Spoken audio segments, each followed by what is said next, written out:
Good evening. It's 6 o'clock on Friday, June 9th, 2017. Welcome, and thank you for joining us tonight for the English edition of OR News, where we bring you today's top stories, translated into English every weeknight. The OSCE has encouraged the Central Election Commission to take all the necessary steps for June 25th in order to guarantee a complete observation of vote counting.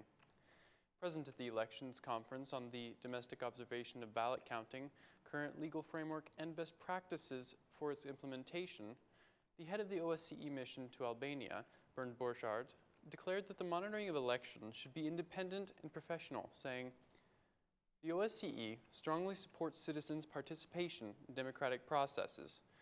Election observation is one of its many sides. Election observers are the public's eyes and ears in electoral processes, real watchdogs that help deter electoral fraud and exposing processes irregularities, and at the end, they turn out to be with the citizens' voice their final evaluation." But then again, to achieve this, election observation needs to be a truly independent, impartial, and professional. At the OSCE, we strongly believe that the presence of observers, both foreign and domestic, can enhance electoral processes. Let me congratulate all civil society organizations for investing their efforts in raising awareness about the elections' irregularities and holding institutions accountable. While giving more rights to observers concerns changes to the law, which we hope will soon be addressed, with regards to ballot counting centers layout, like the distance between the space reserved for observers and the counting tables, the role of the CEC is crucial.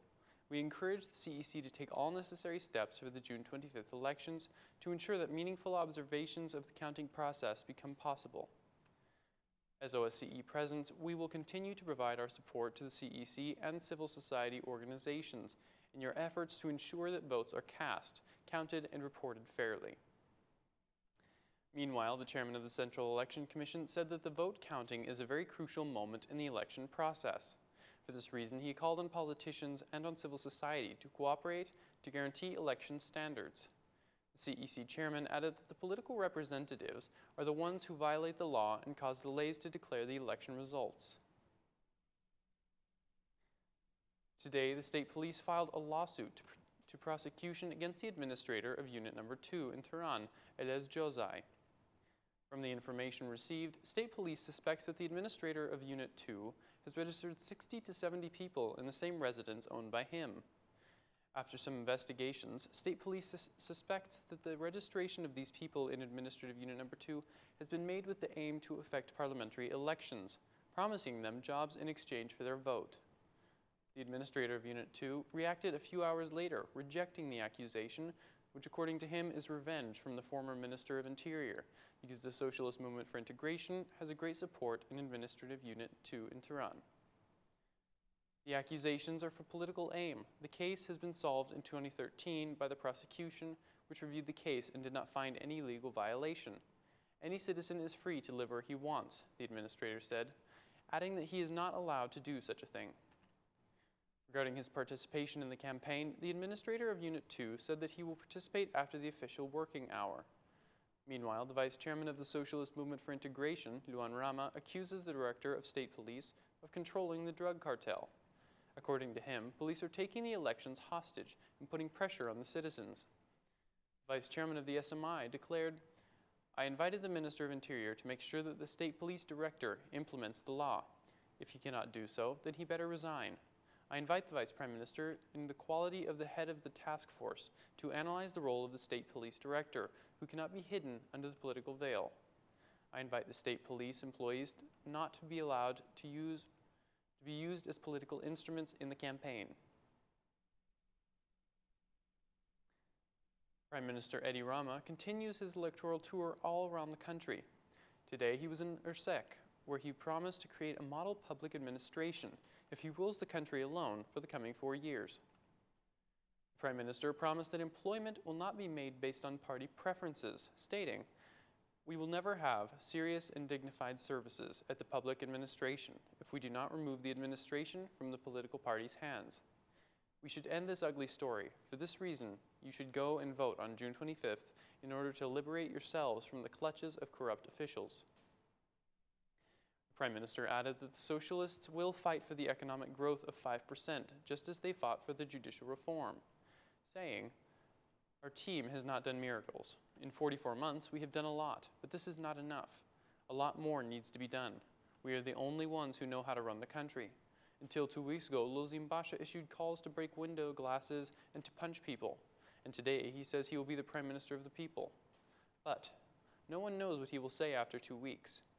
Zimbabwe and the Democratic Party cannot rule the country as they have no relation with the country's needs.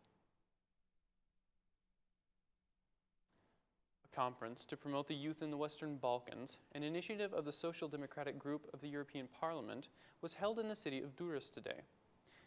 Present at the meeting, the Assembly Speaker Ilir Meta called on young people to become part of politics, and only in this way will there no longer be talk of corruption and people with criminal records in Parliament, declaring, "In the future Parliament, we do not want to discuss about members of Parliament with criminal records, but instead, we want to talk about policies that are close to the community. The aim is that the youth do not leave Albania, but stay and create their youth here. We have a political elite plunged into egoism. Young people have vision and they are needed in Albania. More young people and fewer businessmen are needed in Parliament. If we take young people in Parliament, they will discuss about policies that serve the youth." This is Mr. Meta's call to the youth. Engage in politics and improve the politics, because only in this way you are helping yourself, your family, and our country.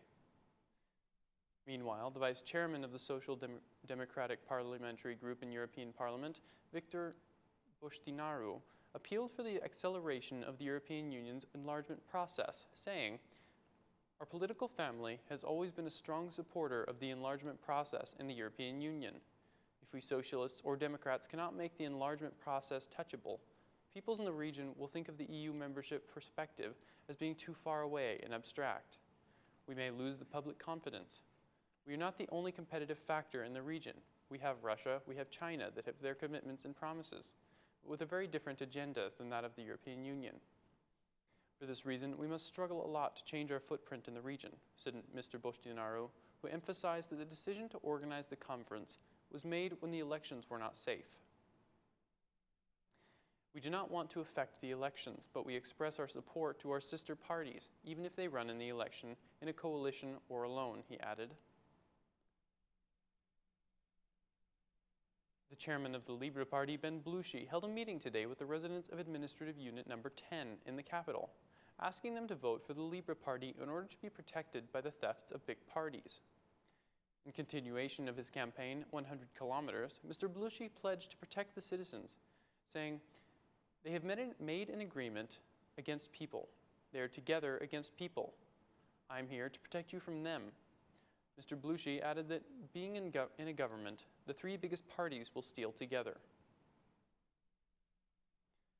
The Minister of Foreign Affairs, Bushati, commented today on the judicial reform during a meeting with Shkoder citizens. The minister spoke of the expected effects of the judicial reform in the 5 to 10 coming years, stating, "The effects will be first felt in the justice system.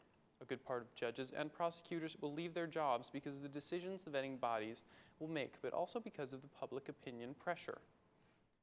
Mr. Bushati added that the Socialist Party does not make divisions between the Socialists and Democrats. Mr. Bushati added, "For the citizens' vote in order for Albania to walk with a new pace and not to make differences between Socialists and Democrats." During a meeting with some fishermen at the lake of Shkoder, Mr. Bushati was familiarized with their problems. He declared that control should be stronger by the relevant institutions and announced that the Prime Minister will soon present a project for requalification of the lake line. That's all for our English edition this evening. Please join us again, Monday through Saturday at 6 p.m. for your local news in English. My name is Cosmo K, and on behalf of OR News, thank you and good night.